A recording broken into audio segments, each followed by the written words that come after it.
Good evening, everyone. This is Mujeres de Maiz, We Rise Programming 2022. I am Felicia Montes, and today is Maestra Monday. We're so excited to have one of our femtors, an amazing veteranas, elders, and community maestras and guide and leader in the community, Linda Vallejo. Again, Mujeres de Maiz is part of the We Rise Well-Being Month, which is May 2022. It's Mental Health Awareness Month, and part of Los Angeles County Department of Mental Health is doing a programming with different programs and community-based organizations throughout Los Angeles County. Part of our programming is online ofrendas or offerings, and so one of them is Maestra Mondays. Well, it's a series of pláticas or chats speaking with different maestras in the community. So really honored today and excited to speak to one of our dearest maestras or teachers and guides, and that is Linda Vallejo. And I want to tell you a little bit about Linda before I introduce her. And Linda is an artist.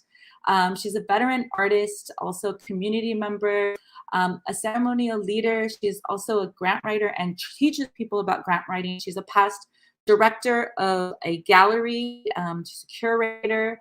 She also consults in many ways, and she'll talk a little bit more about that. But she's you might have seen her work from 20 to 30 years ago in self-help graphics or photos of her. She's been part of dozens and probably hundreds of exhibits, including some of the most famous more recently through the Getty and others. So I'd really love to honor somebody who I consider, and our Mujeres de Maiz, or Women of the Corn, consider not only a maestra, but a guide, elder, and an artist and cultural leader in our community across East Los Angeles and part of our community. So welcome, Linda Vallejo. Welcome, Linda.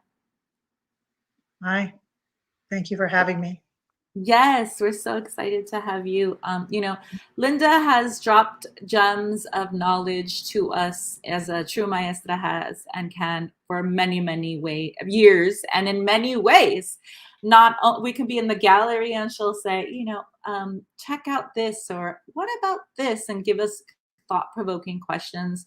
Or we can be in a ritual or circle, a tall woman's circle, and drop gems of wisdom from her experience. So for any of you watching today, we do have a chat where you can speak a little bit more, whether you're on YouTube, Twitter, or on our Facebook page. Feel free to say hello if you see a good friend, or if you know Linda. And also if you have questions or comments, we might be taking some. And also, of course, repost this so that others are able to log into this live.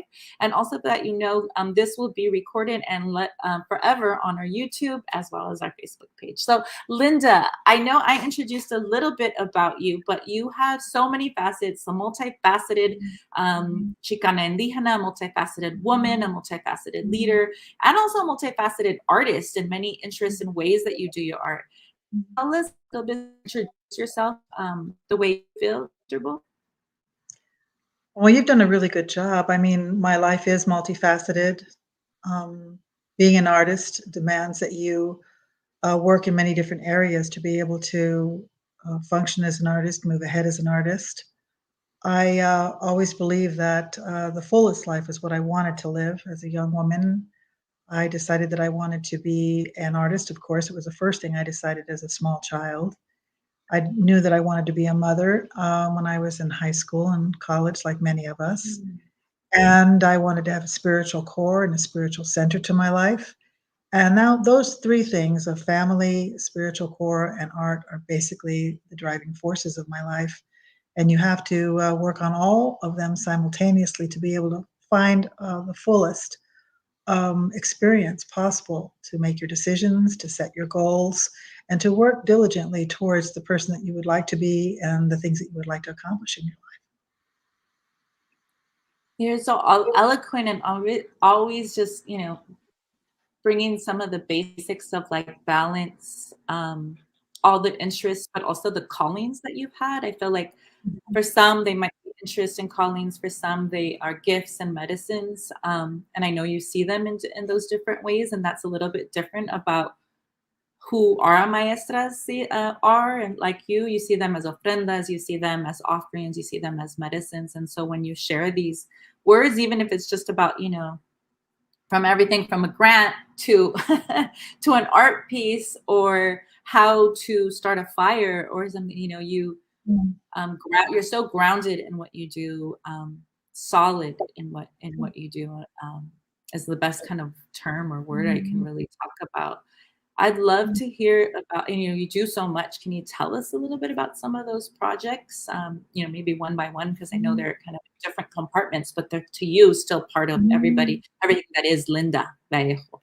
Well, when you build a life, and you literally build a life like you build a fire, you're very Mm, conscious of all the steps that you take when you build a fire, the way that you prepare the wood and lay out the wood, and the sage that you put, and the tobacco that you lay there, and the way that you start the fire and how you tend it. And life is very much like that. Ceremony, mm, every day is a ceremony. I know we've all heard that. Every day is a ceremony, and you want to have a good day. It's been a good day today. I've gotten a lot done. I feel good about myself. And it has to be on multiple levels. And so when I make my art, I pretty much treat it in the same fashion. I have an idea, I want to bring it to fruition, and I complete it in the very best way that I know how. I don't put out artwork that I don't think is complete. I make something really finished and as beautiful as I know how to make it before I place it into the world. And these days, as you can see around me, I am painting the whole world brown to begin a conversation about the politics of color, class, and privilege. Um, what does it mean to be a person of color in the United States today? What does it mean to be a third generation Mexican American in the United States today, a woman and an artist? How does one navigate the world? How does one how does one become successful in their own eye? And how can one be sure that the world sees what you're producing and listen to your message? It was Mother's Day in the United States yesterday, yes, and happy Mother's Day. it was a beautiful day. My goal for yesterday was to connect with my granddaughters, to hug my son, to hug my daughter-in-laws, to talk to my son in Arizona, to send flowers to my daughter-in-laws, to meet with my mother and my sister. But more importantly than any of those was to connect with my granddaughters, 6 and 4, Honor, Elizabeth, and Millie. And I work very hard, just like a ceremony, beginning the day, thinking of them, planning for them, making the foods that they like. We went to the beach and had a discovery day where we collected shells and little pieces of driftwood and a little bucket and walked the beach. And when we got there, all the rocks were showing because it was low tide. And my 6-year-old Honor said, "There seems to be more rocks here this time, Grandma." And I said, "That's because the tide is out. But pretty soon the tide's going to come in." And she walked out into the rocks, really a good 200 yards.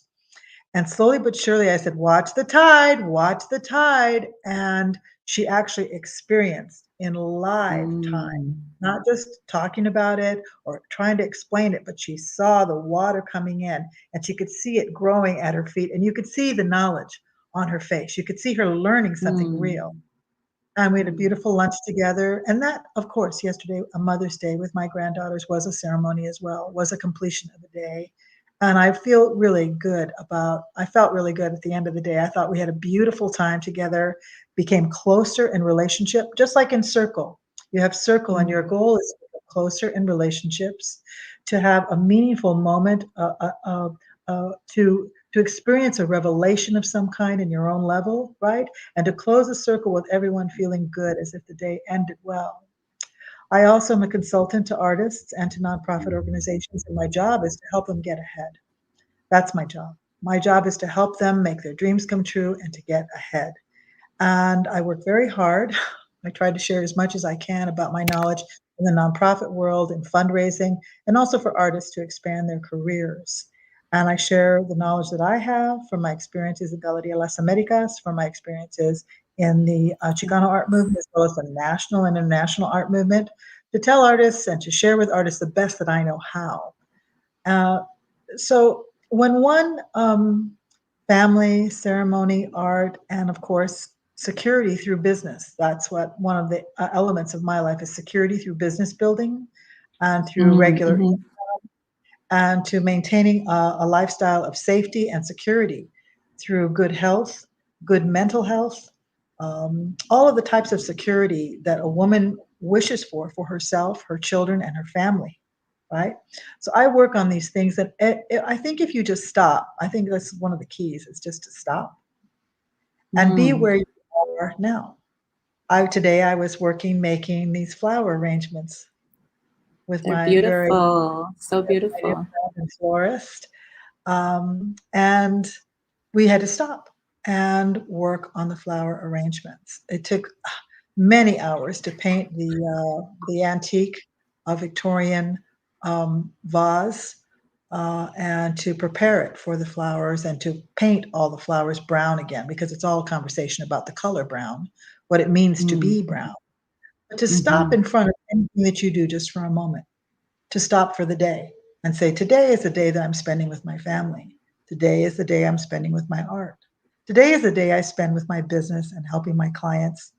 Today is the day I spend with my grandchildren. But to mhm. stop the moment and to have an opportunity to actually have a revelation of some kind, to Mm. understand something, to see something, to share something is really helps you make it through the years as they go flying by. Beautiful. You know, the intentionality not only of what you're doing and your art, and the intentionality in every community, every circle, every space that you walk in is really beautiful and admirable.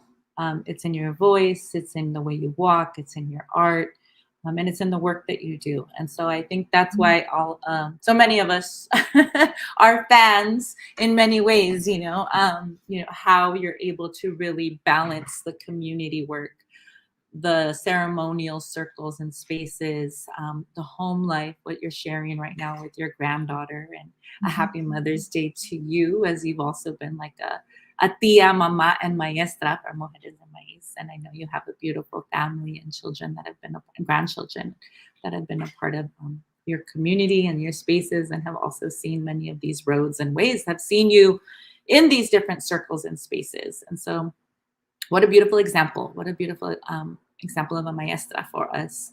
And we're hoping, that people continue to maybe repost this or share this and take a look at it con tiempo. There's so much going on, right? In social media, there's so much going on in the world that things go really quickly. And I really appreciate your breath, the intentionality. It reminds me to like calm down and breathe and also take in this time with you, where for me oftentimes it's like, Oh, oh, we're good. going live, I Thank have you. to do this, but that it like Mhm. allows us to even feel that way, and Mhm. and even through this virtual reality, connect Mhm. with and honor our communities and honor our bodies and minds and hearts, which is part of this well-being journey that we're all Mhm. on, Mhm. and that Mujeres de Maiz really wants to talk about through this chat and through this plática and through this month of Mhm. well-being, Mhm. Mhm. and We Rise. So you do have many different creations and spaces. I know that um, your identity journey and connection, Mhm. locations, how you grew up, can you share a little bit about maybe your Mhm. identity and well-being journeys from Mhm. how some of the art that you did have come to, or the places and centers that you've been a part of, or circles have supported you, or that you have supported. Oh, gee, that's a Big one, 70-year-old story. huh? We have My some time. father my father was a retired colonel in the Air Force, and he graduated from UCLA in 1951. My grandparents and my great-grandparents worked in the fields in California. My mother was born in Concord, California. Grape City. My dad was born in San Angelo, Texas. You know, poor roots, but beautiful roots. And because he entered the Air Force as an officer, uh, graduated from UCLA, we lived in East LA while he was in school. I did. I was the only child at the time. I was followed by my brother Tom and my sister Roseanne. Later, we moved to Germany, and I spent my formative years, 3 to 5, in Germany, and really learned to see the world as a much bigger place. Um, I've traveled a great deal, a lot in Europe, a great deal in the United States, a great deal in Mexico. I've been to China and to Canada. And I just saw the world as a very large place and a place to discover and to learn new things and to find new things, to be a student and to love discovery. And I still read incongruous materials. I read, right now, I've spent the last couple of years reading the great writers of the United States in the 1920s and in 30s and 40s. And now I'm doing Russia, if you can imagine. I'm doing Chekhov. There's so much to learn in so many places. And I believe that if we open up our hearts to incongruous and unusual forms of learning, that we'll find that our world, our personal world, will get bigger as well. So when I came back to the United States to go to graduate school, I came back to Los Angeles. At the time, I had 4 great grandparents living in East LA and a few living in Mexico still, and great uncles and tons of cousins, just like so many of us. So many of us that came up through Chihuahua into Texas and across the Southwest. We have so much in common.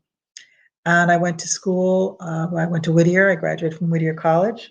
And then I came back and got my MFA at Cal State University Long Beach.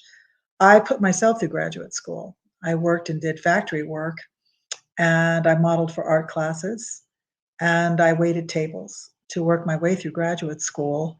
And so I went to a school that I could afford and had a great printmaking department. I was really fortunate to be in graduate school with a lot of wonderful students, my peers, including some Chicano notaries, John Valadez and Teddy Sandoval were there during my time. And I got a job at Self Help Graphics. As a teacher on the Vadio Mobile Art Studio, Sister Karen hired me, which I'm always very proud to say. And I spent about almost 8 years at Self Help Graphics, 6 of those on the Vadio Mobile Art Studio. When I was in Europe, I had a great opportunity several times to go to, I don't know how many cathedrals I went to. I went to the catacombs. I visited Rome several times. I was in many of the Roman areas of Spain because I lived in Spain for about 4 years total. I went to high school and 1 year of college there. And I love ancient cultures. I still do. I love traditional and ancient cultures. And I studied a lot about Europe and learned a great deal about Europe because I enjoyed it so much. And even as a 15, 16-year-old, I wanted to go to Africa, which I never made, I'm sorry to say, to see the Congo before it was destroyed. I had a sense that indigenous cultures were were disappearing. Mm-hmm. And even as a very young woman, and even at that time, I decided that the Catholic Church was not for me. And I left the Catholic Church at 15 and began looking for a different spiritual way of seeing the world. When I came back and found Self-Help Graphics, of course, I found Mexico. Mm-hmm. And made a lot of sense. I mean, I spoke Spanish after being in Spain. It was beautiful to travel in Mexico. And I loved the ceremonial sites. I must have done all the ceremonial sites, many of them more than once, many of them 3 times. The sacred sites were just, there was something about them. You know how they are. They're magical. Mm-hmm. Draw you. And there's a beautiful sense of history and ritual and imagery. They're just wonderful, wonderful spaces. And I love them very much. And at the time at Self Help Graphics, we were studying the Day of the Dead. And I was collecting books in Mexico about the Day of the Dead and bringing them back to California to begin developing our study and our understanding of the Dia de los Muertos. Wow. And when I was in LA, I had a chance to see the Flores de Aztlan. I believe it was in Sacramento, with the Royal Chicano Air Force and the Fiesta de Colores. And when I saw the Flores de Aztlan and my maestra, Josefina Gallardo, and my good sisters there, I just really loved it. It was very beautiful. And Can you tell us a little bit about what it was for people who are listening and or don't know what the Flores de Aztlan is? Well, many people recognize Azteca dancers. They know Azteca dancers. Everyone does. They're at all the festivals and celebrations. Well, this wasn't Azteca danza, although we did do some Azteca danza. Most of what we did was choreographed by Josefina Gallardo, and it was based on Mayan danza, which was very feminine and very flowing and very feminist. Like you say, femtor. I found my femtors. And flowing gowns and floral garlands and very beautiful lyrical dances. And none of us were dancers except for Josefina, but we all learned how to express ourselves freely as dancers within the context of ceremonial dance, which is basically symbolic dance, where every movement, every image has a meaning. And I've always loved studying history and culture and philosophy and religion. It's always been an interest of mine in college and graduate school. And so the danza really made it possible for me to experience it just like my granddaughter experienced the ocean. It wasn't about reading about it or being told about it. It was about actually being within it, much like ceremony, being within ceremony. And I loved it so much. I just took a headlong dive into it and found myself dedicated for all the rest of my life. Um, Danza, including danza in the United States with Native American peoples from the United States, different types of ceremony, taking my children to ceremony, becoming a part of bear circles in California, doing volunteer work in the prison systems, conducting ceremony in multiple circles throughout Southern California, with my first invitation being from John Funmaker, who was a Sundance brother of mine, who asked me if I would go to CRC to spend time in circle with the women. And it's, let's see, I think it would be, it's close to 40 years now. It's close to 40 years that I've been involved in ceremonia. So I found the religion that I was looking for. And it's not really so much religion as it is a spiritual practice. And I think I've outlined pretty much what the spiritual practice is about. You begin each day with a ceremony and you end it with a ceremony. Every action is a ceremony, every relationship is a ceremony, and things must be thought out carefully. When you go to ceremony, your goal, when you're conducting ceremony, your goal is that everyone not necessarily enjoy themselves, but not become injured in any way. They're not injured. You may have a very profound encounter in ceremony that isn't necessarily enjoyable because it could be difficult. It could be something that you weren't expecting, but you feel that you have support. You feel that it was a good thing to think about and to realize. And everyone leaves without any physical hurt as well, because in ceremony there's fire, there's the earth, there's big rocks, there's the elements. And so a leader is expected to take care of those who are participating in circles. So I got into ceremony, and after I had my children, I wanted to say thank you. And the way that I said thank you was by volunteering and being involved. I want to say thank you to the gods. These days I pray for Huehueteo because I'm getting older now. I ask the sun to help me, and the moon, of course, Goyashauki, but I ask Huehueteo to please help me out here as I get older and find out who I really am, how I will end this great ceremony of life. And I can only hope that I complete it in a way that is honorable, an honorable way. Remembered as being hardworking and caring and transparent and loving. One of my really wonderful teachers, Seneca Oneida Twyla Nietzsche, said, what's my purpose in being here today? What balance and harmony am I bringing to where we are together today? What chaos am I bringing to this gathering today, this place that I've come to? And how will I be remembered when I'm gone? And basically, that's your ultimate question, right? How will I be remembered? So it's a big question. One never knows.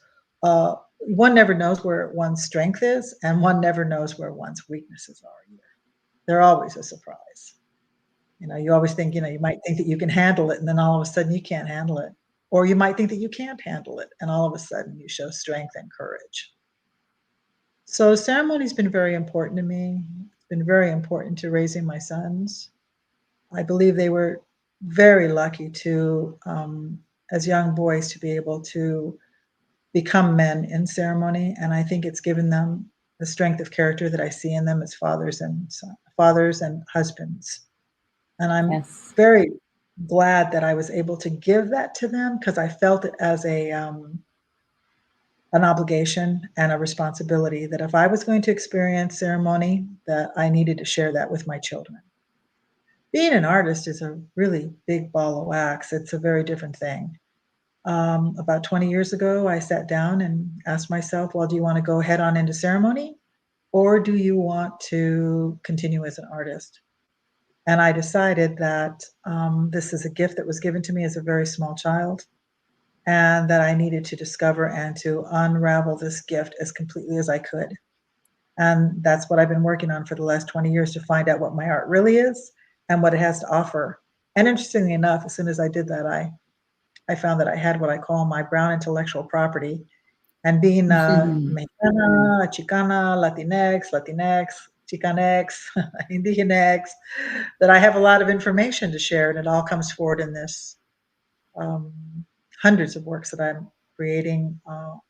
That's now I'm calling now the Objects of Opulence. It was called Make 'em All Mexican, then the Brown Dot Project, then Datos Sagrados, all data-based pictographs.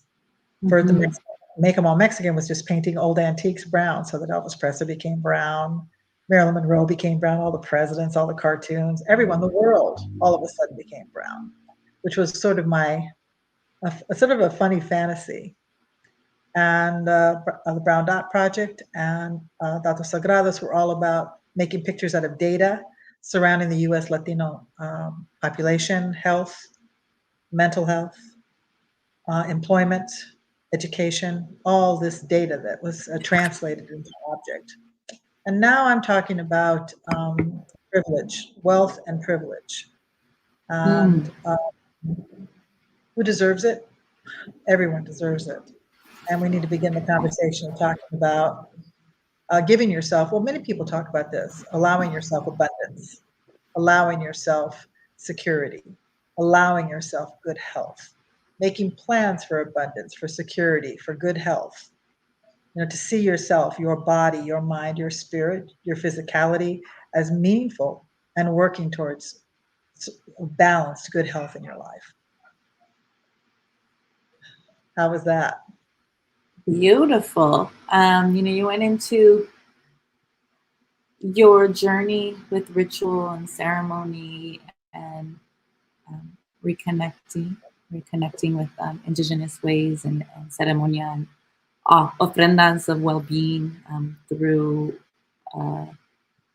your responsibilities or your guidance for so many, from helping and guiding in the prison systems to circles like Mujeres de Maiz or to others, but then also to the art and how it was for you from a very young age, something that was a gift and your medicine, but also another kind of almost responsibility because of the information, the knowledge, the education that you have as a Mexican Chicanx woman and a Xicana Indigena woman, and what you can share and teach so many others, right? Through your example and through your art and through your beautiful art.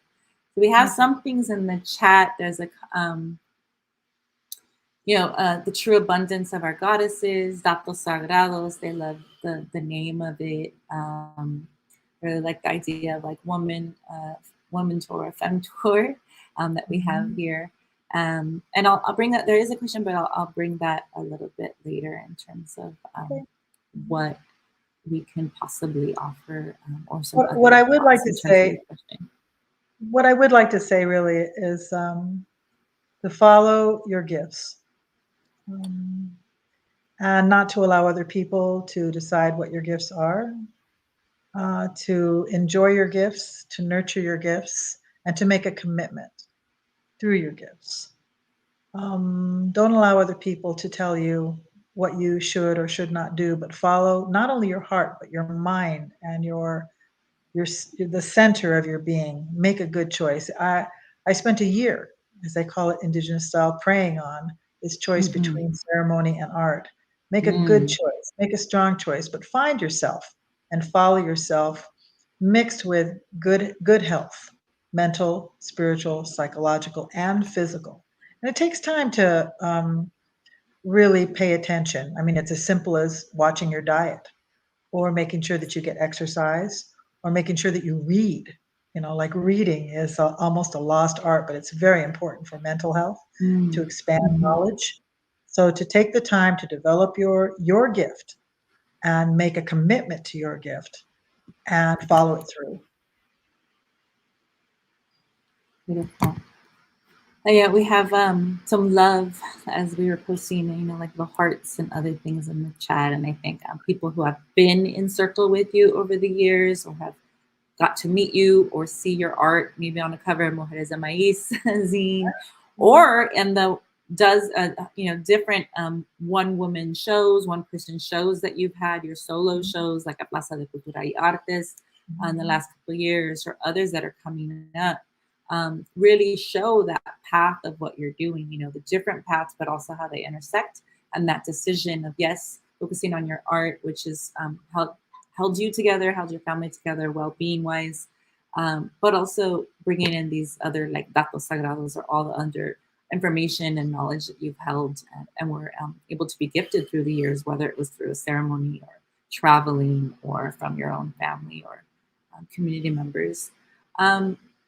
We really did want to see about, you kind of shared a little bit about women and Indigenous women, but I wanted to see if you had like, as a femtor, as a woman on the Red Road, and also within artist communities, and also a consultant, right? You're really teaching or guiding, organizations to find more funds, or organizations to work better, to be better, to interact better, work together more.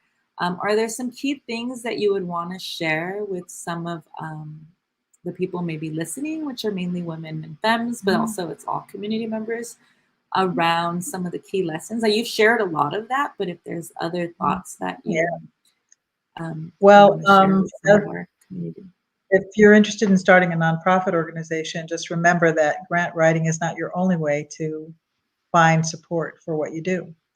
I'm working with a nonprofit organization, two of them actually right now, where we're doing what they call fees for service, where the members of the organization actually have skills that they can provide to the community, and they look for collaborative partners who are getting grant funds from other sources to pay them to provide the services in their community. So that if you are if you provide classes of any kind, as an example, if your staff provides classes of any kind, and they do that, and you offer those classes as a part of your nonprofit, you can also be paid by another nonprofit organizations to come to their location and offer those classes there. So you gather a group of collaborative partners who have their own funds coming in from different locations, who are paying you to go to their location to teach, to consult, to present for their communities. And so you have grants, you have fees for service, you also have sales, and you have interest, and you have, of course, special events. Everyone knows special events, but that is not all that you can do. Nonprofits function just like for-profits. The only difference is at the end of the year, the funds have to be carried over to the next year, and there's certain kind of tax documentation that must be submitted to the IRS. But you can make money in every way that you make as an entrepreneur. And 33% of all female entrepreneurs in the United States are Latina. This is data from the Pew Charitable Trust, Latino Initiative. And so we are natural entrepreneurs. And so I encourage those of you, women and men, Latinos, who enjoy the nonprofit world, to remember that grants are not the only way. Grants and individual donations are not the only way. But you also have sales, and you also have fees for service. In terms of an artist, what I would suggest, first and foremost, is that you create a package that everyone expects from you. It's a very basic package. It's not too complicated. It's basically an artist statement, an artist bio, a curriculum vitae, or a resume.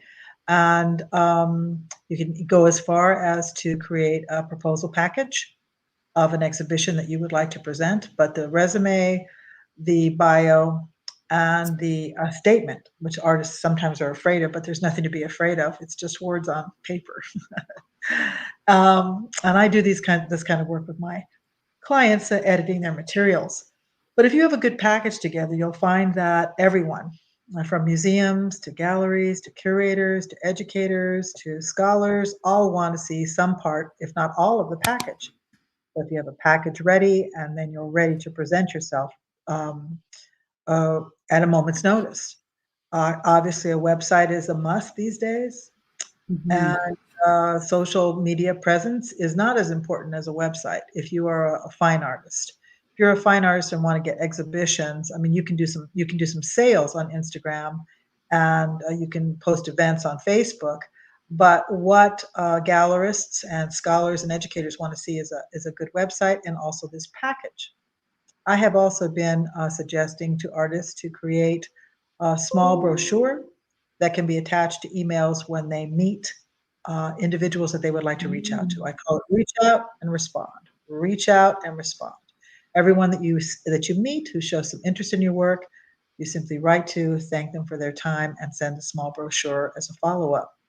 I think a lot of artists are afraid to communicate with galleries and Mhm. museums, Mhm. curators, because they're just not sure of the communication levels. But it's nothing more than formal, friendly. Well, I would call it friendly, professional, and short. And the small brochure goes a long way in just telling someone who you are and what you do, connected with the website. That's how people function. That's how grantors to artists function too. That's how grantors to nonprofit organizations function as well. They go to the website to see how accomplished the organization is or how accomplished the artist is.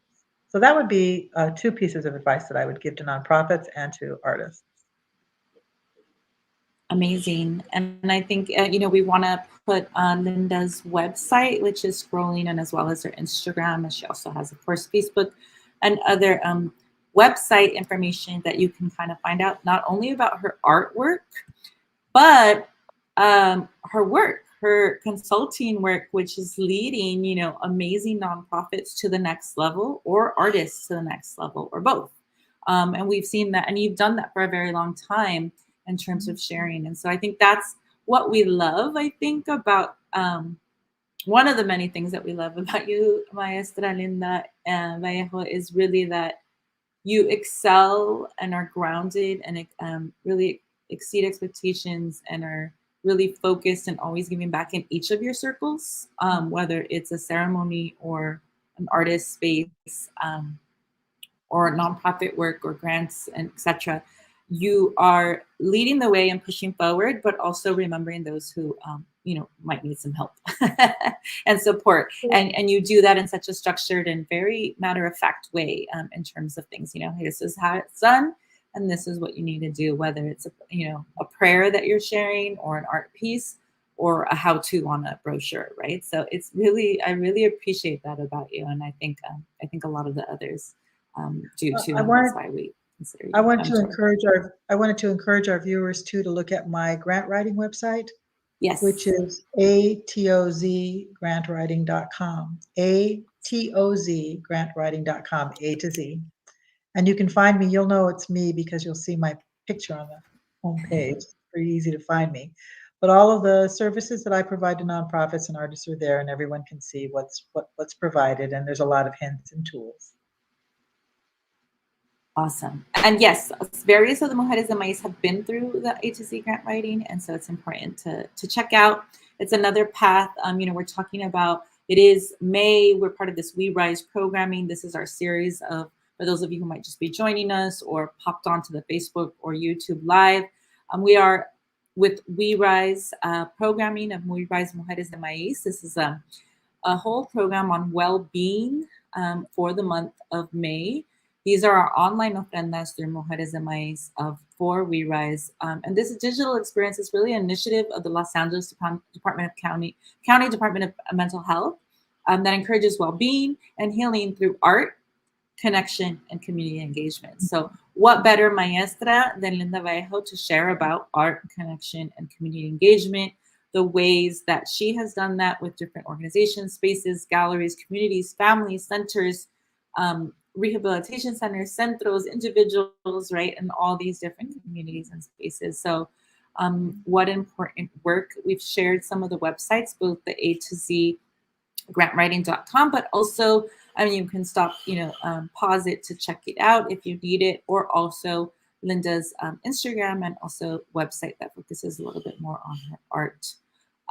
This is Maestra Mondays with Linda Vallejo. We do have 2 more Maestra Mondays that we would like to invite everybody to and to be a part of. And we're really thankful to ReRise for sponsoring this, for honoring, understanding that art and cultura and connection and community are intertwined and they're not kind of separate in these ways, that our community, our peoples, our indigenous ways, and our culture specifically have always seen those together, whether we're dancing for health, we're dancing for prayer or spirituality, or we're painting for that.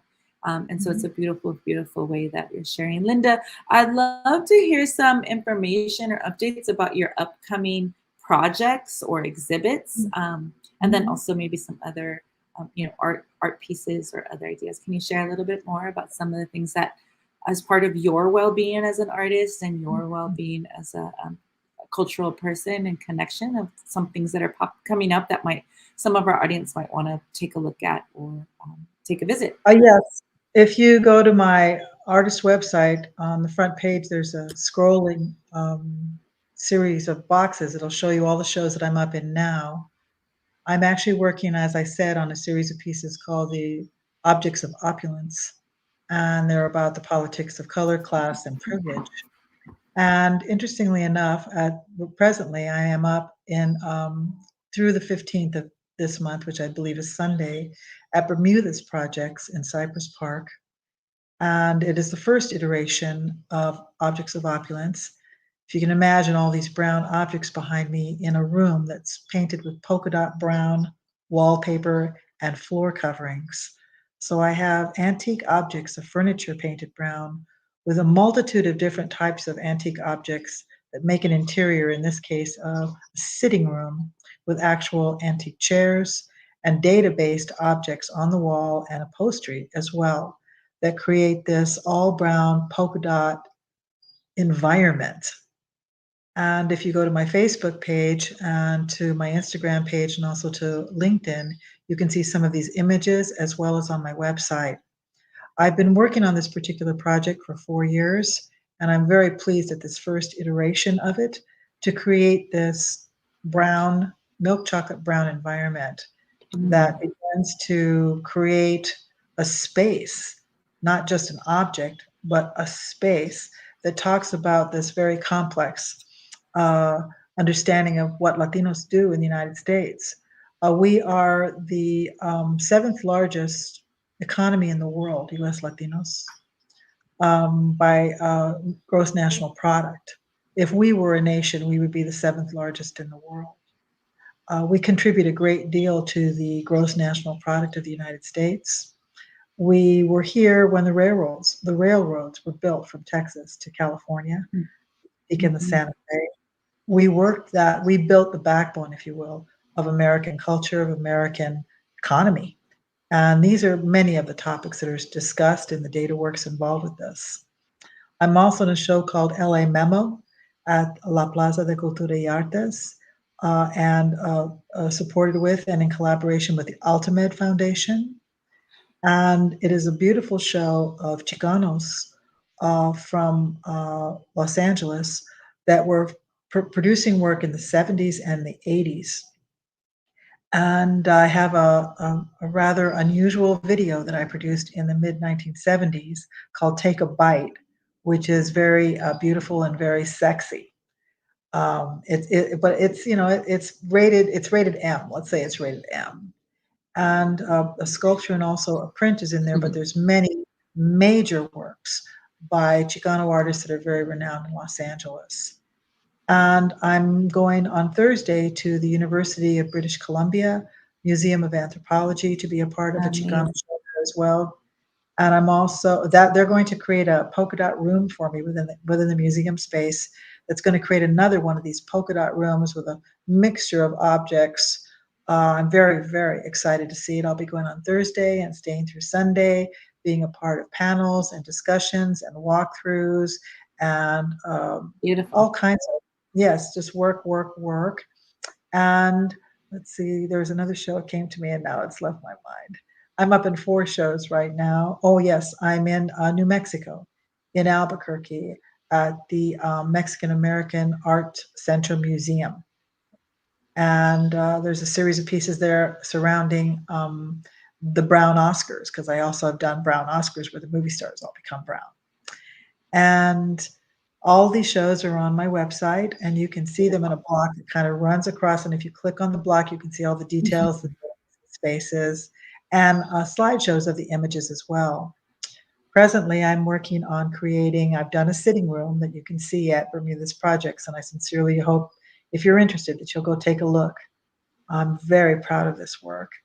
And I'm working on a very large dining room installation, a complete Victorian dining room with all of the accoutrements, all of the items included on this gigantic table in brown, all milk chocolate with the polka dot walls and flooring. And I'm working with Curator Love to help me find a venue for this location and support for this this very large project. And it's been about 4 years in the making. And I'm very proud of the conversations that come up out of it, the value that it has to discuss, all of the conversation that's really coming to the fore in this particular decade about people of color, their value to culture, their value to the economy, their human value, their dignity, their honor, what they have to offer to the world as a whole. So one of the topics that come to mind, of course, is the idea of the unskilled worker. Well, Latinos are not the unskilled worker.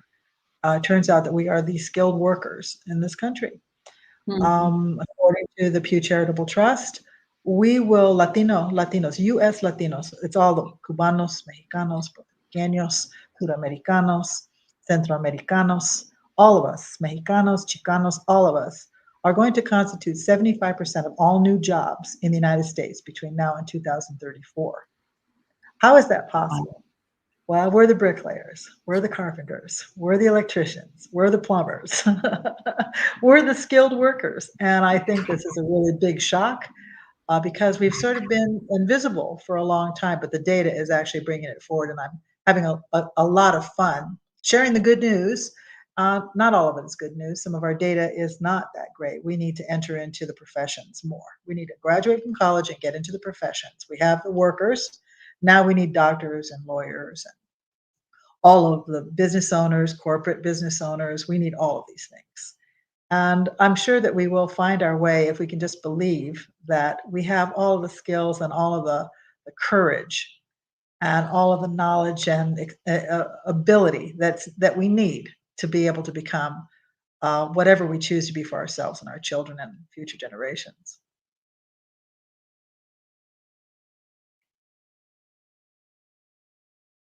Beautifully said, the different work coming together. Sorry, I was muted for a second. But the different work coming together, the different ways and paths that you are a part of coming together to share, whether through the art or the gallery space or the center. So I really want to encourage people to take a look at Linda's website, lindavallejo.com, or Instagram, Linda Vallejo Art.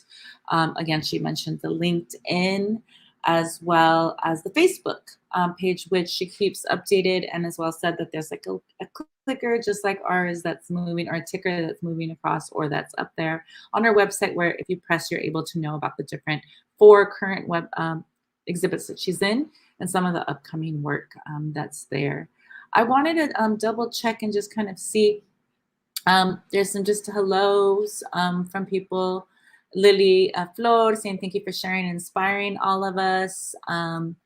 Goddess Power, so people are just really appreciating some of the information, saying thank you, and just loving kind of the work overall. So thank you overall, Maestra, for that and for sharing your work, your path, your journey, your camino, your road with us, but also your beautiful creations. We've always been very inspired by your work and we really appreciate that, even when we were like a young collective, you were one of the first people that was brought up onto our stage to kind of honor, along with one of our other femtors and veterana maestras, Xochimilco Portillo, and others, I think like 24 years ago at one of our events in East LA. And so we've, the interconnectedness. You've always been open to that. Whether we were still learning or we were, little younger, like not knowing what we were doing, even though sometimes we still think we're not knowing what we're doing, you always are very open to talk to us or to chat or to be a part of our exhibit. And I think we really, really, we honor that, we understand that, we recognize that. So we have our maestra from Lorena. She's a teacher at Venice High, saying gracias, maestra, and always glad to be in your presence, even through virtual reality. Very inspiring. Our Iris, one of our well-being practitioners, Reiki masters, but also a poet, and who'll also be a part of our We Rise Wellbeing programming. So great to see everybody here and kind of chiming in through the different virtual platforms that we're on. Again, for anybody taking a look at today, you can repost it. It will be stored on our both our Facebook page, Mujeres de Maiz, as well as our YouTube page. If you haven't already, subscribe both and follow our Facebook page and subscribe to our YouTube channel, where you'll get notices of other live programming such as this and new videos that will pop up. And there's going to be at least 10 to 12, everything from workshops, presentations, pláticas with other maestras throughout the month of May, culminating in a mural that will be also streaming here and there by Lily Flor Art. So we have everything, nice talk and thank you, happy faces, everything that you can. So there's some little bit of connection out there with our Maestra Monday. I wanted any other things, anything else you'd like to share, or maybe that you realized didn't mention, or shout outs, anything you'd like to do just to close out for today with our Maestra Monday. And of course, yes, questions, if there's any questions. Thank you, Lily. If there's any questions or comments, more comments, go ahead and please feel free to put those in the chat, and we'll do our best to see if it connects with our circle. Linda? Well, I'd like to say thank you to the Mujeres de Maiz. I'd like to say thank you for all the work that you do in the community and your dedication to the women and to the children. I want to thank you for your dedication to the arts and to the physical, mental, and spiritual, mental health and physical well-being of the comunidad. I want to thank you for the dedication. What is it? Almost 3 decades of dedication that I know haven't always been easy. It's a long road. But it's a commitment, and if there's joy in that, there can be real joy and real accomplishment and a real feeling of accomplishment in that. So I want to thank all the Mujeres de Maiz that have worked with me over the years. I want to thank you for your invitations to be involved in your projects and in your publications and in your exhibitions, and all of the ways that you've continued to include me in the circle and to welcome me to the circle and to honor me when I'm in the circle. It means a great deal to me. It helps me to feel good about myself, good about my life, good about my work. I'm so grateful to be in a circle of women with so much joy, and so much accomplishment. So I do want to thank you, each and every one of you, and thank you, Felicia, for all your good questions tonight. You're an inspiration. I learned from the best, including you, the maestra. Muchas gracias, Linda Vallejo, artist, grant writer, consultant, mother, grandmother, and an amazing ceremonial leader, and just an overall amazing person. There is one question that actually Lily has that I want to put up and see if you're open to that. And then we'll close out. There was just like Joy, our quest for life. But one of them is that we've all been through a lot recently, right? There was a lot of transition, both within our individual, within our cultural communities, uprisings, people fighting for equality and justice in a righteous way. And we supported a lot of that, but there's a lot of things happening, but also the pandemic and overall. So Lily's asking, also as an artist, I think herself, is how did you manage during quarantine? And now as an artist, grant writer, and Thea and ceremony, and advice for us, words of wisdom. Is, well, one of the most important things in life is to remain flexible. If you become rigid, you'll get broken. It's very easy to get broken.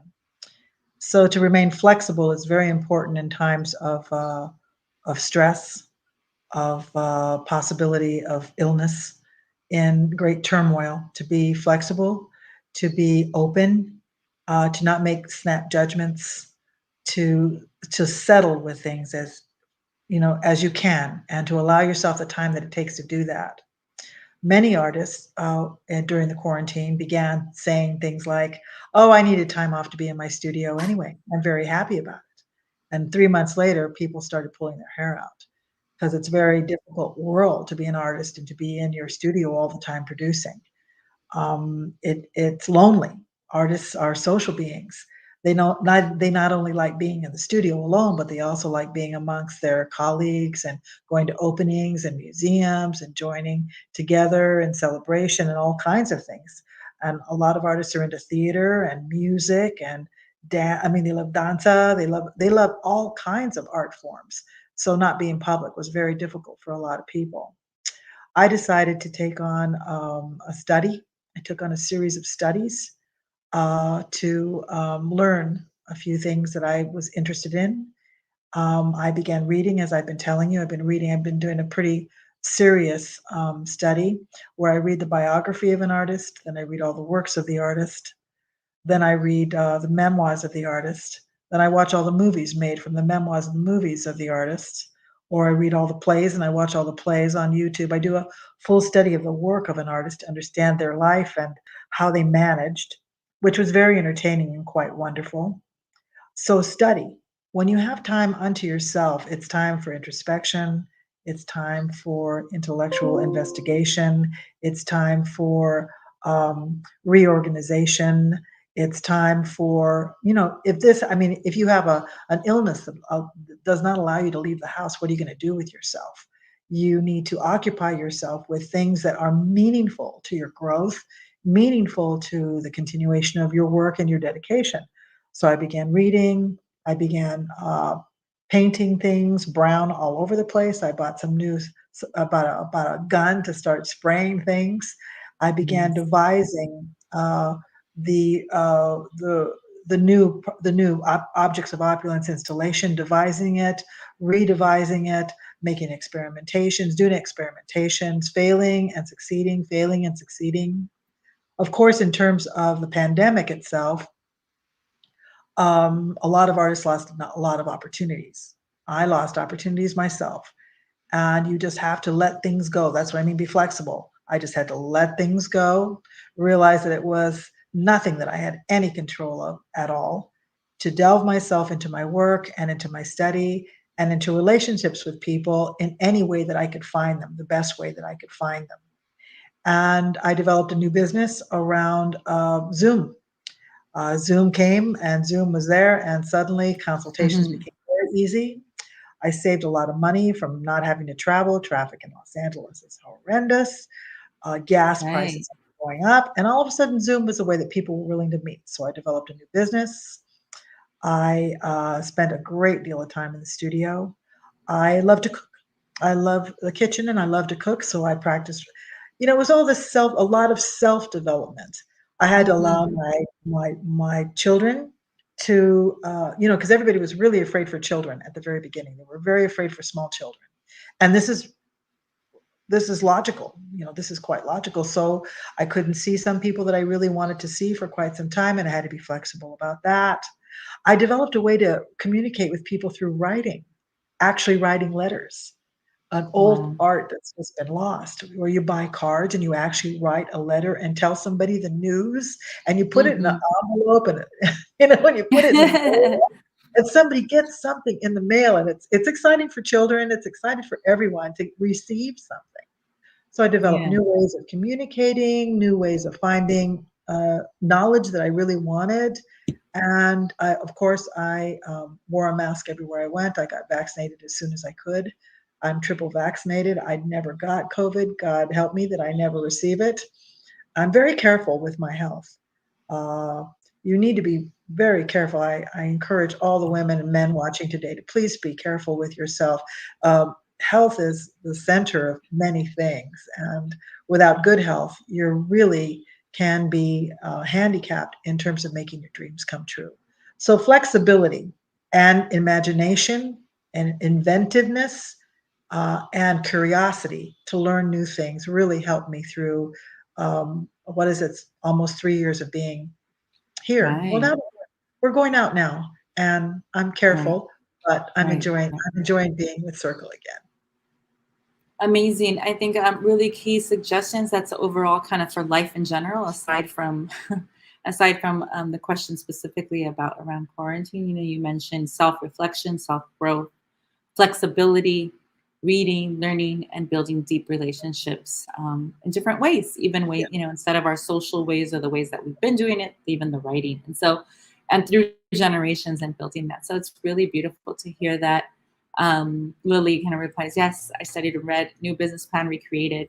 Letters is on our list now, and flexibility. Thank you so much. So a really great interaction. We love this platform where we're able to kind of share with each other, interact. Even, you know, another thing that came out of um, the quarantine for us was this platform that we use to go on YouTube at the same time and live on Facebook, and we're able to interact with people and have that conversation that's a little bit different from Zoom, but also records and connects with that. So Linda, Maestra, we're so thankful for your time.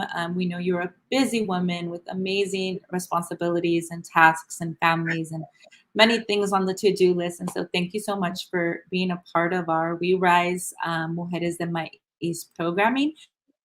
We Rise is a online ofrenda, a series of events for well-being sponsored by We Rise. And it really is an initiative of the Los Angeles County Department of Mental Health that encourages well-being and healing through art, connection, and community engagement. And who else but our maestra Linda Vallejo to share some of her insight and information, to connect, to know more about some of our programming or also other programming throughout May. You can go to werise.la or mujeresdemaiz.com to see our full programming of May.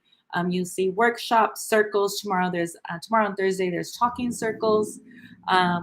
And Wednesday, a writing or a book presentation and focus by Jessica Calderon. So many programs that you can check out that will also, the talking circles won't be live.